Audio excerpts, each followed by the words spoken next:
ভাত রান্না নিয়ে তো কোনো টেনশন আপনাকে এখন থেকে আর করতে হবেই না। আচ্ছা। প্লাস যারা এটার মধ্যে আপনার তরিতরকারি, শাকসবজি, আলু, ডিম সিদ্ধ করতে চান, মাংস রান্না করতে চান, তাদের জন্য এটা হচ্ছে multi function rice cooker. Size হচ্ছে দুইটা। ওকে। এই দুইটা হচ্ছে 2.8 লিটার ক্যাপাসিটি। আচ্ছা। একটা হচ্ছে হোয়াইট কালার, একটা হচ্ছে গোলাপি কালার, ঠিক আছে? ওকে। এবং এই দুইটা হচ্ছে 3 লিটার ক্যাপাসিটি। 3 লিটার একটা হচ্ছে capacity। ক্রিম কালার, একটা হচ্ছে সাদা কালার।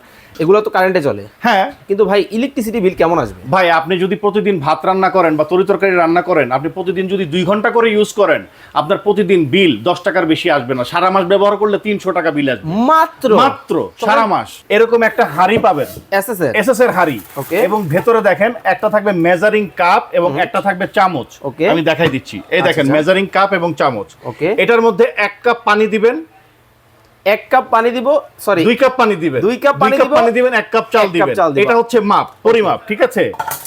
আপনাকে মার আলাদা করে ছাকতে হবে না, অটোমেটিক ছেকে এটার মধ্যে হয়ে যাবে। আচ্ছা, আচ্ছা। হয়ে অটোমেটিক বন্ধ হয়ে ওকে, যাবে। এটা হচ্ছে একটা অটোমেটিক। SS একটা এসএস এর হাড়ি পাচ্ছেন, ওকে। একটা পাচ্ছেন নন স্টিকের হাড়ি, ওকে। একটা পাচ্ছেন স্টিমার, যেটার মধ্যে আপনি শীতের দিনে ভাপা পিঠাও করতে পারবেন, মোমো করতে পারবেন, আবার শাকসবজি, আলু আলু, ডিম সিদ্ধ ইত্যাদি করা সিদ্ধ যায়। করতে পারবেন। আচ্ছা। পাশাপাশি এখান থেকে থাকবে আরেকটা নন স্টিকের পট। ওকে। এই 3টা হচ্ছে হাড়ি, সঙ্গে একটা ঢাকনা থাকবে, স্টিমারটাও থাকবে সাথে।